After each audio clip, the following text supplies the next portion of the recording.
You're listening to the Business and Barbecue Podcast, hosted by Tim Harridge. Tim Harridge is an active entrepreneur who built and sold 6 companies by the age of 40 and enjoys sharing the ups and downs of business and entrepreneur life. As for the barbecue, that's just something he has a passion for and likes to share as well. Here's your host, Tim Harridge. All right. What's cooking, everybody? Tim Harridge here. Welcome back to the show.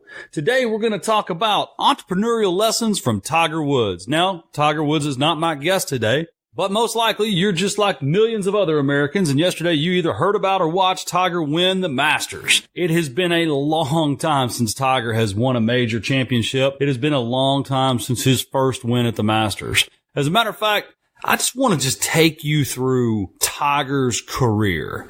At the age of 21, he won the Masters for the first time. He was the number 1 golfer in the world from age 23 to age 28. That's 264 weeks. Then there was a period from September 04 through June 05, where he was not the number 1 golfer in the world. But then in June 05, he became the number 1 golfer in the world again at the age of 29 and remained the number 1 golfer until the age of 34. That's 281 weeks. It was only after the age 34 when he took a break from golf to try to fix his marriage, he really started experiencing some challenges. And to me, this record-setting run from the age of 21 to 34, it's marvelous in itself. But when you look at what happened to Tiger from the age 34 to the age 42, to me, that is the magic behind the man. Back surgery at the age 38, back surgery again at 39, back surgery again at 40. He didn't win another tournament till the Tour Championship at age 42. And then here we are, age 43, another Masters champion. I think there's a lot that we can look at for Tiger. If you look at his website, it says that he has a focused mindset, a precise method, and a relentless pursuit of mastery. And so what I thought is today we'll take focused mindset, precise method, and relentless pursuit of mastery and talk about how that not only applied to Tiger in his golf profession, but also how he's translating that into business and how you can too. Take a quick break, thank one of our sponsors, and we'll be back soon. Today's show is brought to you by Audible. Audible is offering our listeners a free audiobook with a 30-day trial membership. Just go to audibletrial.com/TH and browse the unmatched selection of audio programs. Download a free title and start listening. It's that easy. Go to audibletrial.com/TH to get started today. Why Audible? Audible content includes an unmatched selection of audiobooks, audio original shows, news, comedy, and more from the leading audiobook publishers, broadcasters, and entertainers. For me personally, I enjoy listening to audiobooks as I drive around town and look at houses. Books in my library include Think and Grow Rich, Richest Man in Babylon, and Rich Dad Poor Dad. Go to audibletrial.com/TH today. Get started with your free trial and claim your 1 free audiobook. All right, welcome back. So I want to first talk about a focused mindset. It was interesting. On Tiger's webpage, I read, because for Tiger, being a world-class athlete and visionary entrepreneur requires the same fundamental building blocks: a focused mindset, a precise method, and an endless pursuit of mastery. So let's just dive into focused mindset, because all too often as entrepreneurs, we actually lose our focus. What I mean is our focus becomes on the business. Our focus becomes on growing. Our focus becomes on success. I think that focus, many times with people that I know, entrepreneurs, it started out as a focus of family. It started out as a focus of time off or traveling. It started out as a focus of financial security, and it ends up becoming a focus of success. And at the end of the day, if you look at it, that's really what happened to Tiger in his mid-30s. He had achieved everything. The guy was, and still is, in my opinion, just one of the greatest athletes of all time. But he allowed himself, I think, to lose a little focus. And he was really focused on his career. He was really focused on winning. He was focused on being the number 1 golfer in the world. He was focused on making money. I think he lost focus of his wife and his children. And that really is the entrepreneur trap. The trap is we get into business or businesses to achieve one thing, and then we typically and a lot of times will sacrifice the things that matter most to achieve the things that our ambitions point us towards. And then you look back and you don't have what mattered most. And that's probably the thing that I like the most. And Tiger talked about how important it was to have his family there. And my whole thing is we all make mistakes, and the whole point of this show is to let you know that these traps are out there. There are these traps that will let you get sideways, that will let you lose perspective, that will let you prioritize the wrong things over the right things. So all I'm saying with this is Tiger says you have to have an intense focus, a focused mindset. Obviously, that's true. My challenge to you is to make sure that the focused mindset is on what is important and remains on what is important, because everything's better if you have what you really want. Now, let's look at where Tiger talks about having a precise method. So after watching Tiger win the Masters yesterday, I went online today to just read a little bit more about him, learn about what he has going on, what he's been up to, and really just study someone that I find to be a very impressive person that has accomplished an awful lot by the age of 43. And when you get on his website, you find TGR, which is Tiger Woods Ventures. And it was some interesting quotes there. He says, TGR is my chapter 2, my way of building a legacy that's about more than birdies and bogeys. He says, as I reflected on the past few years, I realized that this was the time to push myself and those I trust to give even more in new and different ways. Tiger's vision has always been focused beyond expectations, beyond comparisons, and beyond limits. When I think about that and I look at what he's accomplished now on the golf course, and then I read about his businesses and you see his family there to support him, and you look at the physical, mental, and probably emotional struggles that this man has put him through in a very public eye, right? Many of us, when we're having a problem, no one's like watching us. Every time we make a mistake, it doesn't hit the headline news or TMZ. We don't have people camping out at the end of our driveway. So he's obviously went through a lot. And when you think about it, to me, that just makes it even more impressive what he's been able to accomplish. So you really break it down and you look at the method that he goes about with everything from his golf swing to how he approaches tournaments to apparently how he approaches his business. And I think the lesson is when our businesses are not producing what it is we would like them to produce, one of the things we can do is fall back on the method. We can lean back and kind of, like they say, Tiger had to deconstruct his swing, right? I mean, you have to do that in your business as well. If you listen to last week's episode about getting back in the saddle, that's kind of the process I've been going through recently. So I think the lesson here is look at the processes, look at the methods that go on in your business, and just dial it back, focus, create a precise method by which you can have success. And as Tiger said, as his body has aged, as medical conditions, surgeries have made it where he can't do things that he used to do, he's changed his methods, but he hasn't given up. He hasn't said, well, I can't do that anymore. He went back to the drawing board and found the way he could do it. And I think that's the power in the lesson. The lesson is, for me, in real estate, the same methods don't always work. So sometimes you either have to give up, which I never advocate, or you have to look within, deconstruct your methods in your business. I don't care if you sell Subway sandwiches or caffeinated beverages or real estate, or if you're a wholesaler, if you're an eBay salesperson, if you're an e-commerce person, it really doesn't matter. You have a method. And when that method's not working anymore, you need to break it down into steps, hone it, get it down to a precise method like Tiger says, and then you can obtain the success that you may have had and lost, right? You may have had some success. You may have had some forward momentum. You may have been the company to beat or the guy to hire, and now you may not be. But it's not because because people are against you. It's because you've probably gotten out of touch with the direction that things are going. So just dial in, deconstruct the process, and create a precise method. And you too can win the Masters at the age 43, but probably not, but you get the point. So now we're going to talk about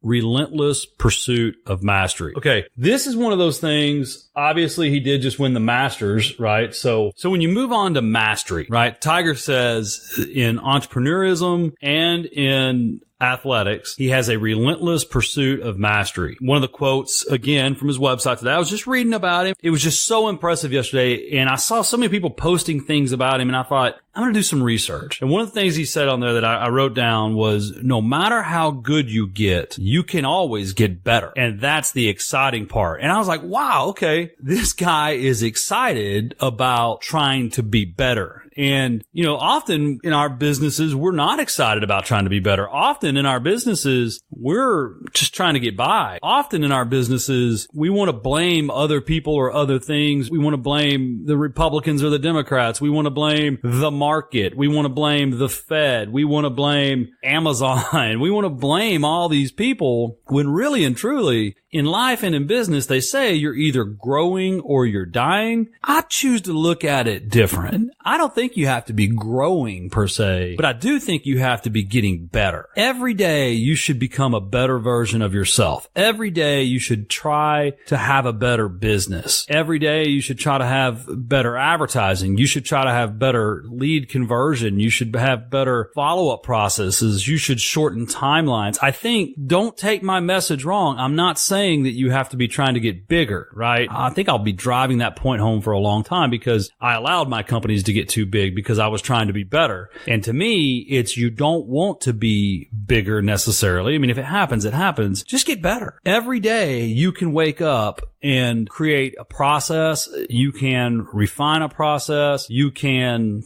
work at mastering your craft. And, you know, if you're one of the people listening that has a day job as well as a side hustle, right? You may work full time on a W-2 job, and then on nights and weekends, you're trying to create a business. You know, my thing is you should try to master both. You know, become the best W-2 person there is. And then also at the same time, work every day to master your other craft, your side hustle, so to speak. Because to me, you know, I think that's why this sentence impacted me so much. Again, I'm going to read it. Because for Tiger, being a world-class athlete and visionary entrepreneur requires the same fundamental building blocks: a focused mindset, a precise method, and an endless pursuit of mastery. I think, for me, the reason that struck me so hard is it doesn't say you have to be the best. To me, it says you have to be the best you can be. And you have to be focused on what matters. And you have to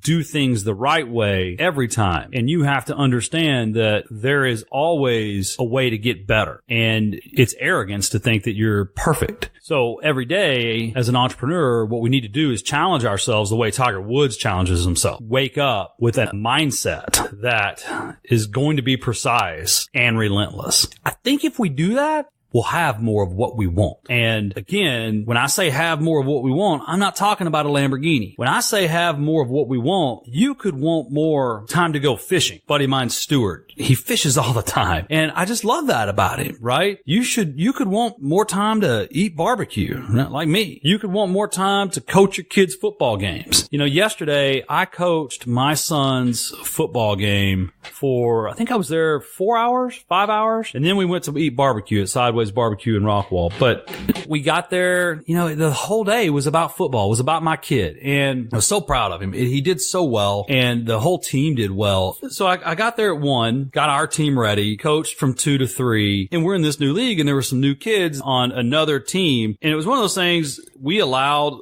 too many people to sign up, so we broke them into 2 teams so that everyone would get some playing time. And from 3 to 4, I was coaching the other team. And my son just hung out and ran around with his friends. But I devoted my time because I love doing it. I love being out there volunteering. And I wasn't checking my phone. I wasn't worried about emails or if I was getting calls. It was a really good time. And then from 4 to 5, I coached another game because the other team that we were coaching had a doubleheader. So it was just a really good day. But the point is, that's more of what I want. I want to coach my son's practice on Wednesdays. I want to coach his games on Saturdays and Sundays. I want to take him and his buddies to eat barbecue and not be stressed out, not be on the road, not be staring at my phone, because that's what's important to me. So I guess my entire message here is be real to yourself and keep it real, right? Have a focused mindset, create a precise method, and be relentless in your pursuit of mastery. Because if you are, you'll never be disappointed in the results your business creates. So we're going to take a short break, hear from another one of our sponsors, and then come back and wrap up with some barbecue. Start collecting more leads in minutes. Not only do I use HubSpot's free CRM, but I also use their free marketing tools. Start turning visitors into leads today. Sign up for free at HubSpot.com/TH. With HubSpot Marketing Free, you'll have everything you need to convert more visitors into leads. Sign up for free today and it's free forever. Sets up in seconds and works with any website. With HubSpot Marketing, you can capture every qualified lead, see who leads are and what they're doing, and analyze and improve your conversions. Get HubSpot Marketing Free for forms, analytics, pop-ups, and email integration for your site. No contract or credit card required. It's a risk-free way to see what inbound marketing can do for you. Start turning visitors into leads today. Sign up for free at HubSpot.com/TH. Late last week, we put out my first top 10 episode. If you haven't checked it out or you're interested in the Dallas-Fort Worth barbecue scene, go check it out. You'll find it on any of our iTunes and TuneIn and Google Play, my website, timheritage.com. The episodes we're trying to get them everywhere. Check it out. Give me your feedback. I know several of you were a little upset that certain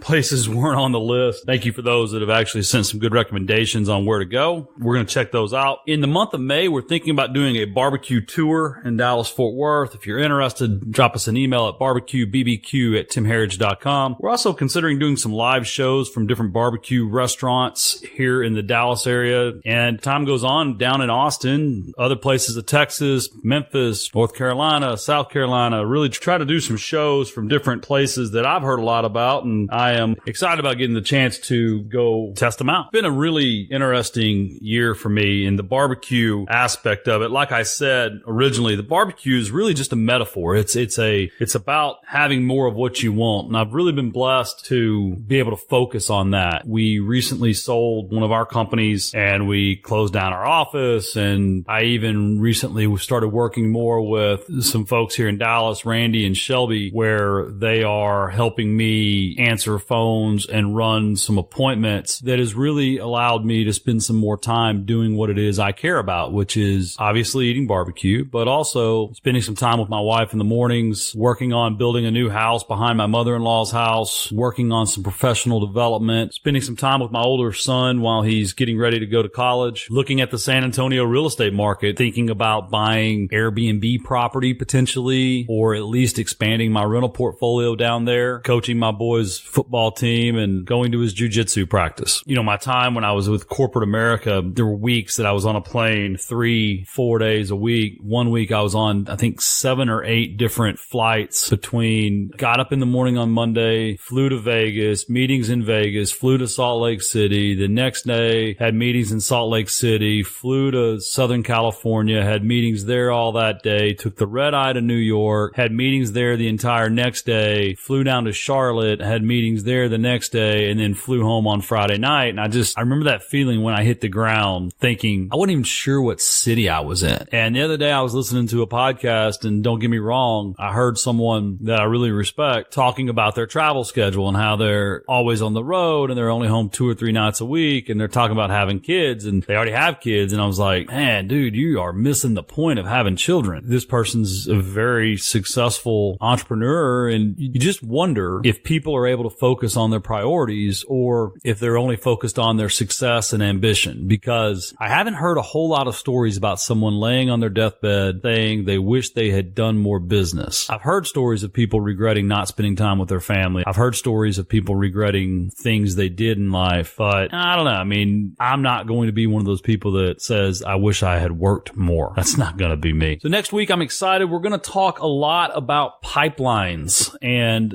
building a pipeline for a business. Again, it's not real estate specific. It's not lending specific. It's more about just the basic philosophies behind building a pipeline. Buddy of mine, former NFL quarterback Ronnie Makeda, is going to be on the show later this month. We're going to get a couple of my friends from the real estate world, Mike Hambright, and going to get Jeff Tennyson on here. So lots of high-level folks coming on in the next couple of weeks. weeks. These first couple episodes have just been focused on really me getting a good habit and good kind of rhythm down for podcasting and for learning the technology and the processes and the timelines. It's been a bit of an adjustment. I'm excited about it. It's been fun, and I'm looking forward to mixing it up, providing a little bit more. If you have questions, go to timherridge.com/ask, and you can fill out the form. You can shoot me an email, ask@timherridge.com. If you've got a barbecue recommendation or question, you can email BBQ@timherridge.com. Don't forget, this podcast is available all across the web on iTunes, Google Play, TuneIn Radio, iHeartRadio, Spotify, Stitcher. Do us a favor, subscribe, follow. It would mean the world to me if you gave us a review. We're just getting started. We're trying to grow. If you have any suggestions or recommendations, shoot them our way as well. We're not afraid of a little bit of feedback. If you think you'd like to see more lists, let us know. If you think you'd like to hear more interviews, let us know. If there's a topic that you'd like to hear, let us know. But we're here to help. We're here to have fun. We're here to grow together. That's it for today. I'm Tim Herridge. Can't wait to talk to you next week. Until then, keep cooking.